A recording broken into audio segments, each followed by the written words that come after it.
तो दोस्तों स्वागत है आप सभी का हमारे चैनल की एक बिल्कुल ही नई और ब्रांड न्यू वीडियो के अंदर। जहां आज की इस वीडियो के अंदर हम बात करने वाले हैं मार्वल व्हाट इफ सीजन 2 के एपिसोड 3 के बारे में। तो जितने भी लोग हमारे चैनल को पहली बार देख रहे हैं वो जल्दी से चैनल को सब्सक्राइब कर लें और सब्सक्राइब बटन के बगल के बेल आइकन को भी ऑल पर सेट कर लें। और अगर आपको ये वीडियो पसंद आए तो इसे लाइक भी जरूर करें। इसके साथ ही अगर आप सभी को हमारी वीडियो पसंद आ रही है तो आप इस वीडियो के कमेंट बॉक्स के अंदर व्हाट इफ या फिर मार्वल व्हाट इफ जरूर लिखें, ताकि हमें भी ये पता चल सके कि आप सबको हमारी वीडियोस पसंद आ रही है। तो फिर आइए अब हम बिना किसी देरी के आज की इस कमाल की वीडियो को स्टार्ट करते हैं और व्हाट इफ सीजन 2 के एपिसोड 3 की स्टोरी को हिंदी में जानते हैं।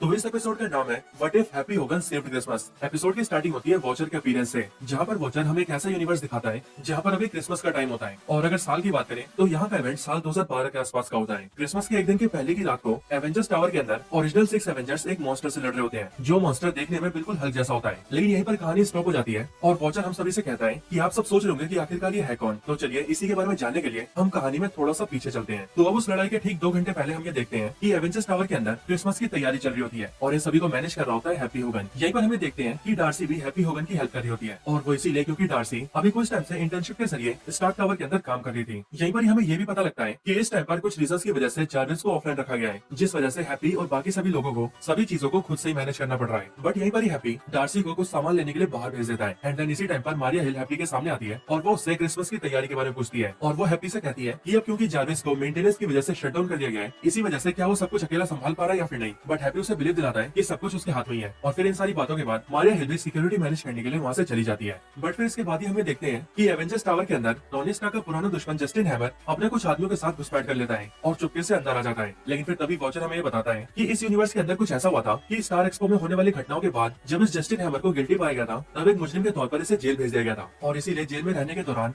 वो हमेशा यही सोचता रहा कि जैसे ही वो जेल से बाहर निकलेगा वैसे ही वो टोनी स्टार्क से अपना बदला लेगा। और अब प्रेजेंट टाइम के अंदर वो यही करने आया है। अगले पल हम ये देखते हैं कि जस्टिन हैमर गन्स के जोर पर स्टार्क टावर के अंदर मौजूद सारे गेस्ट को पकड़ लेता है और वो सभी से कहता है कि अगर वो सभी यहाँ पर चुपचाप रहेंगे और कोई भी हरकतबाजी नहीं करेंगे तो वो उन सबको वहाँ से जाने देगा। एंड यहीं पर ही वो सभी को अपना इंटेंशन भी बताता है और वो सभी से कहता है कि वो यहाँ पर कुछ लेने आया है। इसके बाद ही जस्टिन हैमर अपनी जेब से एक डिवाइस निकालता है और उसमें एक सॉफ्टवेयर के जरिए स्टार्क टावर के अंदर जितने भी आयरन मैन बॉट्स होते हैं उन सभी को अपने कंट्रोल में ले लेता है। जिसके बाद उन सभी आयरन मैन बॉट्स की आंखें ब्लू से रेड हो जाती है और वो जस्टिन हैमर के ऑर्डर्स मानने लगते हैं। और फिर इसी तरह से पूरी आयरन लीजन के ऊपर हैमर का कंट्रोल हो जाता है। तभी हैप्पी को कुछ अजीब लगता है और वो इसीलिए जैसे इस बारे में पता करने के लिए थोड़ा नीचे आता है, वैसे ही वो एक फ्लोर के ऊपर देखता है कि वहाँ पर हैमर अपने दोनों साथियों के साथ खड़ा है। और वो ठीक उसी लैब के सामने है जिस लैब के अंदर टोनी स्टार्क ने सारी खतरनाक चीजें रखी हैं, यानी कि ऐसी चीजें जो किसी के हाथ नहीं लगनी चाहिए। और यहीं पर ही हैमर अपने आदमियों से कहता है कि उसे इसके अंदर से हल्का ब्लड चाहिए, क्योंकि वो अपने आप को आयरन मैन से ज्यादा स्मार्ट तो समझता ही है। लेकिन वो ये कहता है कि जैसे उसे हल्का ब्लड मिलेगा वैसे वो कैप्टन अमेरिका से भी 12 गुना ज्यादा स्ट्रॉन्ग हो जाएगा। और इसके लिए वो अपने आदमी को ऑर्डर देता है कि वो इस गेट को तोड़ दे। लेकिन इधर हैप्पी ये सारी बातें सुन लेता है और इसीलिए वो जल्दी से मारिया हिल को फोन करता है और मारिया हिल को सारी सिचुएशन बताता है। जिसके बाद मारिया हिल हैप्पी से कहती है कि अब उसे ही कुछ करना पड़ेगा। इधर हैमर जैसे ही नीचे आता है वैसे ही मारिया हिल उसके सामने बंदूक तान देती है और उसे सरेंडर करने के लिए कहती है। लेकिन हैमर आयरन लीजन की हेल्प से उसे पकड़ लेता है। इधर हैमर के दोनों आदमी गेट को तोड़ने की कोशिश कर रहे होते हैं, लेकिन क्योंकि टोनी स्टार्क का बनाया हुआ ये गेट बहुत ही स्ट्रॉन्ग होता है इसीलिए वो आसानी से नहीं टूटता। इतने में हैप्पी इस बात का फायदा उठाता है और वो इसी डक्ट के जरिए सीधा उस रूम में चला जाता है ताकि वो वहाँ से हल्के ब्लड को निकाल सके। बट तभी हैप्पी वहाँ पर गिर जाता है, जिस वजह से हैप्पी के गिरते रूम में लाइट जल जाती है और बाहर से हैमर के दोनों आदमी उसे देख लेते हैं। इसके बाद ही हैप्पी उस रूम में हल्के ब्लड को ढूंढ लेता है और वो उसे जल्दी से उठा लेता है। लेकिन तभी हैमर के आदमी बाहर से गोलियां चलाने लगते हैं, जिसकी आवाज को सुनकर हैप्पी डर जाता है और उसके हाथ से हल्का ब्लड फिसल जाता है। जिसके बाद वो ब्लड सीधा उसके पैर में घुस जाता है और एकदम से सारा ब्लड उसके पैर में चला जाता है, यानी कि अब हल्का ब्लड हैप्पी के अंदर था। जिस वजह से उसी टाइम पर हैप्पी का वो वाला पैर सीधा हल्क जैसा बड़ा और मोटा हो जाता है। लेकिन फिर तभी हैमर भी वहाँ आता है और फिर वो सब मिलकर उस गेट को तोड़ देते हैं और फिर वो सब मिलकर हैप्पी को पकड़ने की कोशिश करते हैं। लेकिन हैप्पी किसी तरह से वहाँ से भाग जाता है। इसके बाद हैप्पी एक जगह छुप जाता है और वो एक करके एवेंजर्स को फोन करता है, जिसमें वो सबसे पहले नताशा को फोन करता है, देन टोनी को और फिर ब्रूस बैनर को। लेकिन क्योंकि वो सारे क्रिसमस की पार्टीज और तैयारियों में बिजी होते हैं इसीलिए वो सब हैप्पी की बात को सुने बिना ही फोन काट देते हैं। और फिर इसीलिए इन सब के बाद हैप्पी डार्सी को फोन करता है और उसे सब कुछ बताता है, जिस पर डार्सी उसे कहती है कि उसे जार्विस की हेल्प लेनी चाहिए और उसे ऑनलाइन कर देना चाहिए। तभी हैप्पी ये सोचता है कि जार्विस तो मेंटेनेंस के लिए ऑफलाइन है, लेकिन फिर उसके दिमाग में आता है कि टोनी ने हमेशा ही जार्विस के लिए एक बैकअप एआई बना रखा है जो कि स्टार्क टावर के नीचे वाली फ्लोर्स पर है। लेकिन हैप्पी कुछ कर पाता कि उससे पहले हैमर के आदमी से ढूंढ लेते हैं, जिनसे किसी तरह से हैप्पी भागने लगता है। पूरी तरह से ही एक हल्की तरह मॉन्स्टर में ट्रांसफॉर्म हो जाता है, जिसका कलर पर्पल होता है और हैप्पी किसी तरह से बचते बचाते एक खाली फ्लोर में आ जाता है। इधर वो डार्सी से बात करके सीधा डार्सी को उसी लोकेशन पर भेज देता है, यानी कि वहीं पर जहाँ पर जार्विस का बैकअप रखा है। उस जगह पर आने के बाद डार्सी किसी तरह से ढूंढते ढूंढते जार्विस की एआई को ढूंढ लेती है। लेकिन जैसे उसे जार्विस का बैकअप एआई मिलता है वैसे ही हैमर वहाँ जाता है और वो डार्सी को भी पकड़ लेता है। और इसीलिए हैमर डार्सी का वॉकी टॉकी लेकर हैप्पी से कहता है कि अगर उसे लड़की को बचाना है तो वो उसके पास आ जाए, क्योंकि वो उसे पकड़कर उसकी बॉडी के अंदर से रिवर्स इंजीनियरिंग करके हल्के ब्लड को निकाल लेगा और फिर वो उसे यूज करेगा। इसके बाद हैप्पी हैमर के पास आता है, जहाँ पर आते हुए देखता है कि उसने डार्सी और मारिया हिल दोनों को ही पकड़ रखा है। हैप्पी को वहाँ पर देखते ही हैमर उसके ऊपर पूरी आयरन लीजन से अटैक करवा देता है, लेकिन हैप्पी अकेला ही आयरन लीजन के सारे बॉट्स को तोड़ फोड़ देता है। ये देखकर हैमर वहाँ से भाग जाता है लेकिन इधर हैप्पी डार्सी और मारी हिल दोनों से ही कहता है कि वो जल्दी से जाकर जार्विस को रिबूट करें। इधर हैप्पी हैमर को ढूंढता हुआ उसके पास जाता है, लेकिन वो ये देखता है कि उसके रास्ते में आयरन लीजन के सारे बॉट्स खड़े हैं जो कि एक बार में उस पर अटैक कर देते हैं। जिसके बाद हैप्पी अकेला ही उन सबको पेलता है और अकेला ही उन सारे बॉट्स को डिस्ट्रॉय कर देता है और फिर वो सीधा हैमर के पास पहुंच जाता है। लेकिन अब क्योंकि हैमर के पास आयरन लीजन का पूरा कंट्रोल था, इसीलिए वो सीधा वेरोनिका को बुला लेता है और वेरोनिका की मदद से वो हल्क बस्टर आर्मर को पहन लेता है। एंड देन फिर हैमर और हैप्पी दोनों के बीच फाइट स्टार्ट हो जाती है। इस फाइट के अंदर हैप्पी हैमर की पिटाई करता है, लेकिन टोनी स्टार्क के एडवांस टेक और पावरफुल आर्मर की मदद से हैमर हैप्पी के ऊपर काफी भारी पड़ता है। इधर हैप्पी और हैमर दोनों लड़ाई में बिजी होते हैं और फिर तभी मारे हिल और डार्सी दोनों मिलकर किसी तरह से जार्विस को रिबूट करने की कोशिश करते हैं। लेकिन जैसे रिबूट पूरा होता है वैसे वो लोग ये देखते हैं कि असल में वहाँ पर एक ऐसा सॉफ्टवेयर एक्टिव हो गया है जो कि उनकी बात नहीं मान रहा है और खुद से ही उल्टी सीधी बातें कर रहा है, और इसीलिए वो दोनों ये समझ जाती है कि वो लोग जार्विस को रिबूट नहीं कर पाते हैं, जिसका मतलब हैप्पी को अकेले हैमर को रोकना पड़ेगा। इधर हैप्पी और हैमर की लड़ाई के अंदर हैप्पी किसी तरह से हैमर को ओवर पावर कर देता है और फिर वो उसके सूट को तोड़ने वाला होता है कि तभी पीछे से वहाँ पर एवेंजर्स आ जाते हैं। लेकिन एवेंजर्स हैप्पी को पहचान नहीं पाते और इसीलिए उन्हें ऐसा लगता है कि यहाँ पर कोई मॉन्स्टर आ गया है जो कि टोनी स्टार्क के सूट को डिस्ट्रॉय कर रहा है, और इसीलिए एवेंजर्स मिलकर सीधा हैप्पी के ऊपर अटैक कर देते हैं। लेकिन फिर तभी हैप्पी और डार्सी मिलकर एवेंजर्स को समझा देते हैं कि वो हैप्पी है, ना कि कोई मॉन्स्टर, और जो सामने टोनी के हल्क बस्टर सूट के अंदर खड़ा है वो हैमर है जो कि असली दुश्मन है। इसके बाद ही टोनी हैमर को देखकर अपने आयरन मैन सूट का एक बटन दबाता है, जिस वजह से हैमर ने पहना हुआ सूट पूरा खुल जाता है और हल्क बस्टर सूट पूरी तरह से खुलकर नीचे गिर जाता है। हैमर की तरफ दहाड़ता है और उसके दहाड़ने की वजह से ही हैमर बिल्डिंग से नीचे गिर जाता है। लेकिन फिर सही टाइम पर हैप्पी उसे पकड़ लेता है और उसे बचा लेता है। और फिर जब हैमर उसे पूछता है कि उसने उसे क्यों बचाया, जिस पर हैप्पी हैमर से कहता है कि आज क्रिसमस का दिन है और इसीलिए आज किसी के साथ भी बुरा नहीं होना चाहिए, फिर चाहे कोई बुरा आदमी क्यों ना हो। इसके बाद ही सारे हीरोज इकट्ठा होकर बहुत खुश होते हैं और वो सारे अपनी पार्टी के लिए निकल जाते हैं। एंड देन फिर इसके कुछ टाइम बाद ही वहाँ पर थॉर की एंट्री होती है, जो आते ही सभी से कहता है मैरी क्रिसमस। लेकिन वो वहाँ की हालत को देखकर कहता है लगता है मैंने पार्टी मिस कर दी। एंड देन फिर इसके साथ ही ये एपिसोड यहीं पर एंड हो जाता है। तो दोस्तों यही थी वीडियो व्हाट इफ सीजन 2 के एपिसोड 3 के ऊपर। आप सभी को ये एपिसोड और इसकी पूरी स्टोरी कैसी लगी ये मुझे कमेंट्स के अंदर जरूर बताएं, और इसके साथ ही आप मुझे ये भी बताएं कि आप इसके अगले एपिसोड्स के लिए कितना एक्साइटेड है। बाकी वीडियो पसंद आई हो तो इसे लाइक करें, चैनल को सब्सक्राइब नहीं किया तो भी कभी सब्सक्राइब करें, वीडियो पसंद आई हो तो शेयर करें और कमेंट्स के अंदर व्हाट इफ या फिर मार्वल व्हाट इफ लिखना ना भूलें। तो बस इस वीडियो को यहीं पर एंड करते हैं। मैं मिलता हूँ आपसे ऐसे किसी और बेहतरीन वीडियो में, तब तक के लिए गुड बाय।